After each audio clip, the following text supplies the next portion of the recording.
Brazil ketemunya Jepang. Tapi kan yang menariknya kalau kita ngomongin Brazil lawan Jepang 20 tahun yang lalu atau 40 tahun lalu, ini bukan laga rame. Iya. Bukan laga Beda rame. kualitas. Beda zaman, Jepang beda kualitas. dulu beda. Iya, iya. Tapi kecepatan gak sih Brazil sama ketemu Jepang ini? Gue mau nanya siapa yang bikin bagan gugur ini nih sebenarnya. Bisa-bisanya. Ya. Ada nakoda yang namanya Carlo Ancelotti, orang Italia, pelatih tim Samba. Itu waktu menunjuk Carlo Ancelotti aja gue nggak tahu sebenarnya apa yang di kepala presiden federasinya Brazil ya. Kita tahu 2 dari 5 gelar juara dunianya Brazil itu diraih mengalahkan Italia. Ya kan, jadi kok jadi orang Italia harusnya ada apa istilahnya pride-nya lah atau apa ya. Tapi gitu, mungkin yang kita harus hormati itu berarti kerendahan hati Brazil yang negara yang tiap tahun nggak pernah berhenti memproduksi, mengirimkan, menelurkan pemain-pemain dengan talenta luar biasa. Endo, Minamino, Mitoma dari awal kan mereka dipastikan absen, nggak ikut bahkan sama sekali. Ini mau 32 besar, kok Itakura backnya. Iya. Takefusa Kubo tengah cedera. Ini tapi tenang-tenang aja sih Moriyasu ini, gila ya. Ya. Mungkin kalau tenang sih tenang-tenang aja kayaknya mungkin enggak ya. Apa cuma yang dia tunjukkan di publik gitu ya? Gue yakin dalam setiap hal kalau kita sudah punya plan dan tiba-tiba ada gangguan, pasti ada yang terasa aduh. Tapi ya itulah bagaimana sebagai seorang nakoda, sebagai seorang pelatih yang sudah punya pakem, punya sistem, tetap mencoba untuk realistis, waras, tenang, membuat timnya percaya diri. Halo sahabat Kompas TV, jumpa lagi di podcast Arah Juara yang tayang di channel YouTube Kompas TV. Bicara soal prediksi, fakta-fakta, hal-hal menarik seputar Piala Dunia 2026.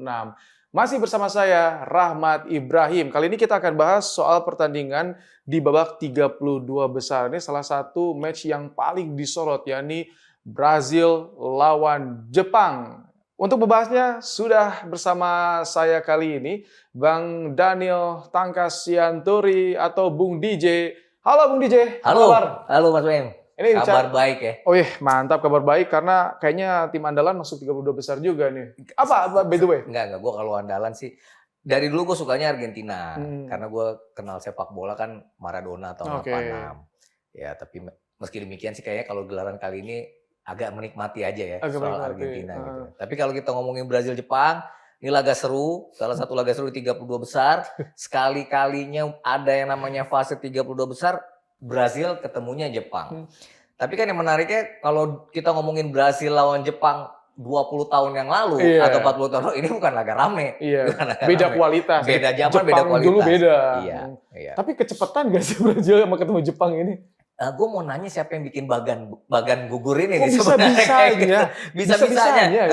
Karena kan kalau di 32 besar nggak cuma Brazil sama Jepang ya. Akhirnya kan crossingnya kan karena grup ini di cross, grupnya Brazil sama grupnya Jepang. Belanda ketemu Maroko juga. Itu bete juga, orang-orang Belanda banyak yang bete loh ketemu Maroko. Iya, karena banyak Netherlander yang Maroko ya di sana ya. Betul. Jadi ya ini kayak derby sesama mereka lah. Mereka takut dicengin kalau Belanda kalah, mereka takut dicengin katanya. Itulah nasib. Itu pun sebenarnya 32 besarnya untungnya terhindar tuh. Kalau Spanyol kalah sama Uruguay kemarin, Spanyol jadi runner up, ketemunya Argentina di 32 besar. Final yang kepagian. Semua final kepagian. Semua. Tapi ya ini Brazil Jepang, laga menarik, laga seru yang harus kita bahas sih, Mas Baim. Nah, kalau ngelihat kemarin di fase grup nih, ya, gue sebetulnya lihat Brazil banyak gol yang tercipta, Bung DJ. Banyak gol yang dicetak. Cuman kok kayak masih kurang greget ya kalau gue lihat Brazil. Karena ketika pertama gue nonton Brazil kan era prime-nya Ronaldo, Rivaldo. Ya. Kan. Wah itu beda banget. Itu ya lagi keren-kerennya. Tim Samba tim dengan Samba, Jogo Bonito, ingat Ronaldinho tuh.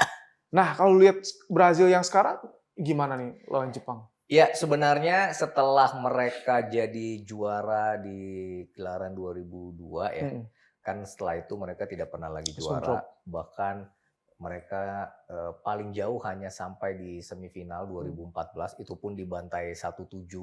Mimpi buruk itu. Iya, saat gelaran malah mereka jadi tuan rumah. Kemudian dalam 2 edisi terakhir mereka hanya sampai di perempat final. Jadi kalau ditanya berbeda, ya tentu saja berbeda. Pemainnya berbeda, gaya main berbeda. Ditambah sekarang ada nakoda yang namanya Carlo Ancelotti. Orang Italia melatih tim Samba. Itu waktu menunjuk Carlo Ancelotti aja gue nggak tahu sebenarnya apa yang di kepala presiden federasinya. federasinya Brazil ya. Kita tahu 2 dari 5 gelar juara dunianya Brazil itu diraih mengalahkan Italia. Ya kan, jadi kok jadi orang Italia harusnya ada apa istilahnya pride-nya lah atau apa ya. Tapi gitu mungkin yang kita harus ya. hormati itu berarti kerendahan hati Brazil yang negara yang tiap tahun nggak pernah berhenti memproduksi, mengirimkan, menelurkan pemain-pemain dengan talenta-talenta luar biasa. Nah tadi lu sempat bilang Mas Baim, golnya banyak tercipta. 7 gol sebenarnya mereka ukir sepanjang di grup ya, di grup, dan 4 itu oleh Vinicius Junior, sementara 3 Matheus Cunha. Jadi hanya 2 pemain dan praktis Cunha kan juga tidak bermain tapi dia bermain menghadapi Maroko dari bangku cadangan. Yang jelas berarti Vinicius Junior lah yang akan menjadi andalan dan dia sudah bikin 4 gol. Ya kita jangan berharap lagi gaya Brazil yang skillful, ya Rivaldo. Kalau dulu kan pemain jago tuh pemain yang bisa gocek-gocek 5-6 pemain kan. Kalau sekarang kan sistem sepak bola adalah bagaimana semua pemain berkontribusi dengan sistem yang diterapkan oleh pelatih seperti itu. Jadi kita lihat aja sekarang materi pemainnya Brazil ya. Kalau ngomongin Vinicius Junior, apakah dia lebih top dari Kylian Mbappe atau Erling Haaland urusan ngegolin? Kayaknya enggak juga. Ya kan. Kalau ngomongin Rafinha, oke, dia di Barcelona bersinar, tapi ya biasa-biasa. Ya artinya naik turun juga. Belum lagi ada Igor Thiago kan? Iya, itu yang gagal Maroko sayang ya sih. Ya karena musim ini dia luar biasa bersama Brentford di Premier League. Juga yang nyangka itu di Premier League. Di lini tengah Lucas Paqueta dulu sempat di West Ham. West Ham aja degradasi. Ya paling Bruno Guimaraes ya yang pemain Newcastle United. Casemiro? Ya Casemiro di MU? Untungnya MU ganti pelatih. Jadi Casemironya di ujung akhir musimnya dia bersama Manchester United kelihatan bagus gitu. Jadi memang itu menjadi PR tersendiri buat Carlo Ancelotti menukangi tim ini. Di lini belakang pun kan kurang lebih kita ngomongin Marquinhos ya kapten ya walaupun dia bersama Paris Saint-Germain juara lagi. Tapi sebenarnya secara usia, kecepatan, itu juga tidak sehebat waktu dia di top performance-nya ya kan seperti itu. Ya kalaupun penjaga gawang ya Alisson Becker oke lah. Ya masih oke lah ya dengan Ederson mungkin mereka ya tipis-tipis lah seperti itu. Cuman kuncinya apa sih Undija kalau misalkan lihat Brasil kan emang di laga pertama lawan Maroko juga itu gila-gilaan sih itu Maroko sekarang tuh kan. Kalau kita ngomongin laga pertama kemarin Maroko itu kan bukan Maroko yang mereka kalahkan tahun 98. Beda. Ini Maroko yang semifinalis 2022 loh. 2022. Bahkan kemarin sebelum laga menghadapi Brazil, publik Maroko sendiri percaya diri bahwa mereka kan bisa mengalahkan Brazil. Terbukti mereka bisa unggul lebih dulu. Seperti itu. Jadi ya memang kalau menurut gua kita harus lupakan lah Brazil yang zaman dulu dengan Jogo Bonito. Tapi kita harus melihat Brazil yang ditangani Ancelotti yang bermain dengan sistem, yang bermain dengan sabar. Meskipun gue melihat Vinicius Junior adalah pemain yang memang paling banyak dituju untuk bisa membuat Brazil punya kreasi dan peluang. Nah, tapi kalau misalkan bicara soal sektor flying-nya atau tadi kan disinggung soal sayap, ada Vini, ada Rafinha, Ryan juga.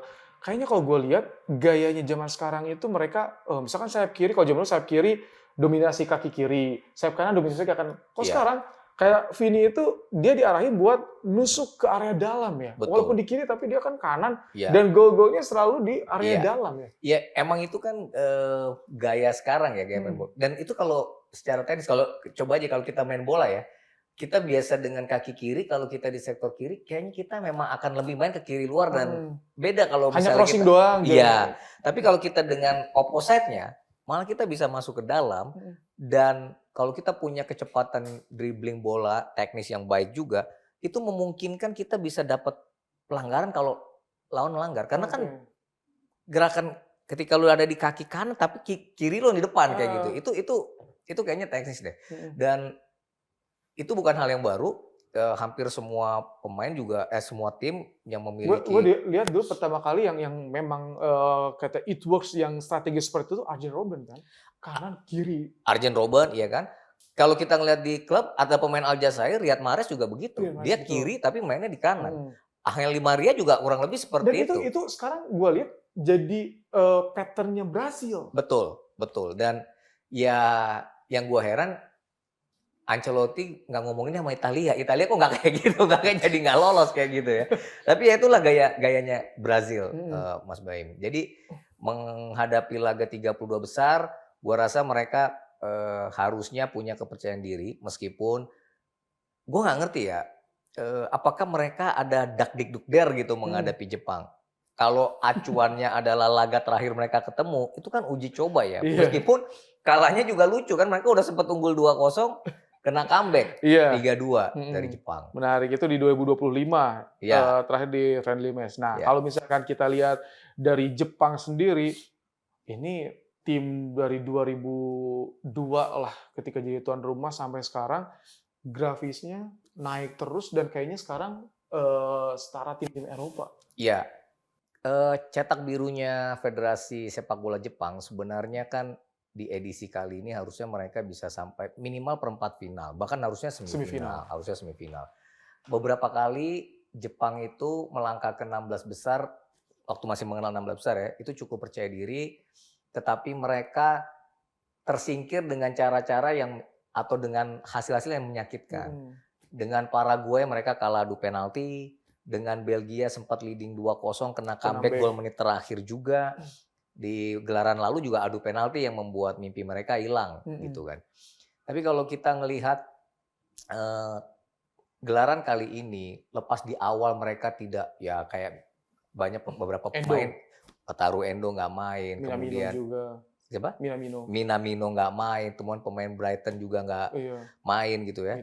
Mitoma. Tapi Jepang, Hajime Moriyasu terkenal dengan ya gue punya sistem yang semua pemain yang kalau dipanggil itu harus bisa memainkan sistem itu dan siap. Gila. Jadi apalagi mungkin kulturnya orang Jepang kan berani mati, iya kan? Untuk bangsa dan negara gue akan lakukan dan berikan semuanya gitu. Jadi itu udah jadi keunggulan tersendiri.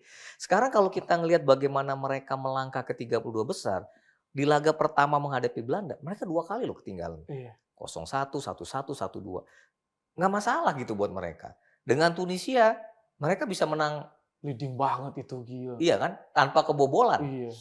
Menghadapi Swedia, oke lah itu juga 1-1. Artinya mereka sama dengan Brazil, sama-sama tidak kalah, sama-sama bikin 7 gol. Bedanya memang Brazil 2 kali menang, sekali imbang, Jepang sekali menang, 2 kali seri.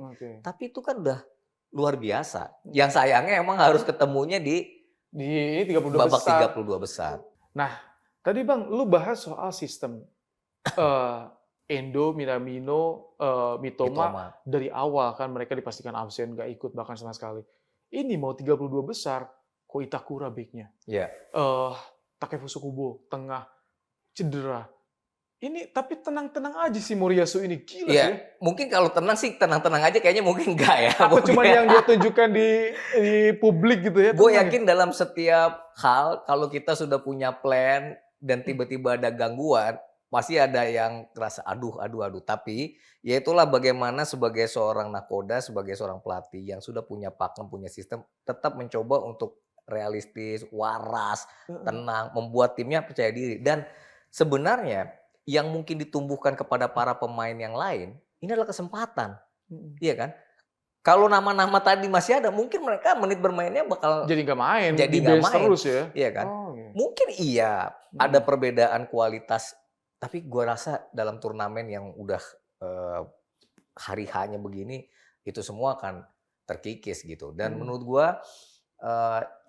Jepang tentu mereka akan memberi rasa hormat luar biasa kepada Brazil. Tapi ya mungkin sama seperti Maroko ketika menghadapi Brazil di laga pertama, ini mungkin kesempatan mereka terbesar untuk bisa mengalahkan Brazil ya. Dan ini jadi ajang jual diri para pemain juga ya Piala Dunia. Betul, itu ya. Karena kan sambil main, gue yakin scout dari betul banyak betul. itu. Nah, kalau bicara nanti lawan Brazil, pemain kunci ini. Biasa kita bahas soal pemain kunci, pemain andalan. Kalau misalkan dia Jepang kan merata dari Iya. kiper sampai Iya. Suzuki sampai Ueda itu merata keren. Tapi kalau Iya. menurut lu siapa Bang yang akan jadi sentralnya, sentrumnya nih bagi Jepang? Ya kalau Jepang udah tentu pasti Kamada dan Maeda itu ya, dua pemain, yang satu di Glasgow Celtic, yang satu di Crystal Palace. Buat gue itu akan menjadi dua jangkar yang luar biasa di tengah. Bagaimana bisa, terutama untuk Kamada, dia kan akan fight di tengah ya. Dan gue rasa bermain di tengah ketemu Lucas Paqueta maupun Bruno Guimaraes sudah biasa di Premier League. Udah kenal ya. Udah tahu cara dan sistemnya. Sementara buat Maeda, ya di Celtic kan dia juga salah satu yang diandalkan, terutama juga ketika dia harus turun, termasuk juga ketika dia harus jadi mencetak gol untuk membuka peluang. Tapi gue yakin sih Ueda itu biar bagaimanapun akan menjadi kartu asnya buat baru Jepang. Kemarin pecah telurnya Ueda tuh. Dan dia bisa bikin brace. Iya kan, bisa bikin brace. Dia top skor Liga Belanda loh.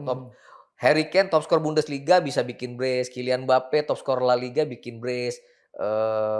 Ueda Erling Haaland top skor Premier League bikin brace, ya kan? Dembele di Ligue 1 ya dia bikin hat-trick kemarin kan. Messi bisa, Ueda Liga Belanda loh. Dan ya dia bisa bikin 2, dan menurut gua itu tidak menutup kemungkinan mereka akan bisa mengejutkan Brazil. Dan gue percaya sih kesempatan itu ada. Waktu mereka ketemu Belanda dan mereka bisa bikin gol dari skema bola mati dan sundulan kepala, itu kan artinya menihilkan bahwa postur badan pun yang Belanda tinggi-tinggi itu bukan halangan. Gila, mereka bisa punya cara. Golnya mereka lawan Swedia dipuji banyak orang. Iya kan? Tak-tok. Itu skema banget itu. Kayak udah disiapin itu, udah kayak jadi textbook banget lah kalau gue lihat. Betul. Dan Jepang ya terakhir ketemu Brazil kalau di Piala Dunia kan tahun 2006, 20 tahun lalu, mereka kalah 1-4. Ya gue rasa sih kita nggak akan ngelihat angka itu nanti lah. Dan gue berharap ini laga akan rame. Karena Brazil juga pasti akan memberi hormat banget sama Jepang. Belum pernah kalah Jepang itu. Ngelihat Jepang yang sekarang bakal beda. Ini Ancelotti juga PR nih. PR banget. Strateginya harus kayak gimana untuk menghadapi seorang Moriyasu. Terakhir, prediksi Jepang lawan Brazil. Ya, kalau kita ngomongin sejarah 4 tahun gue dulu ya, boleh? Gue dulu ya? Iya, boleh. Kalau gue menang Jepang 2-1. Extra time? Kagak, 90 menit? Waktu normal gue. Waktu normal gue ya? Yakin. Luar biasa. Ini kayak Pride of Asia banget. Gini, Jepang dan Brazil di gelaran 4 tahun lalu itu sama-sama mengubur mimpi lewat drama pil pahit adu penalti lawan tim yang sama. Jepang disingkirkan Kroasia adu penalti, Brazil di perempat final disingkirkan Kroasia. Jadi gua bilang adu penalti juga yang akan memisahkan nasib Brazil dan Jepang di 32 besar. Kalau adu penalti siapa yang menang? Shion Suzuki keren loh. Masalahnya Jepang tuh kalau adu penalti di Piala Dunia kalah mulu. Tapi gua agak Brazil ya. Agak gue pengen Jepang yang menang. Oke. Ya. Kalau Jepang kalau Jepang tidak pernah terpaut 2 gol aja gitu ya. Gue yakin Jepang bisa menyulitkan Brazil sampai 120 menit. Oke. Kita lihat nanti hari Selasa match-nya Jepang melawan Brazil. Pride of Asia, ini kita dua-duanya mengharapkan Jepang yang menang. Terima kasih, Bung DJ ya. Kita dukung ya, Jepang kita tunggu. Oke, kita tutup podcast Arah Juara kali ini. Sampai jumpa.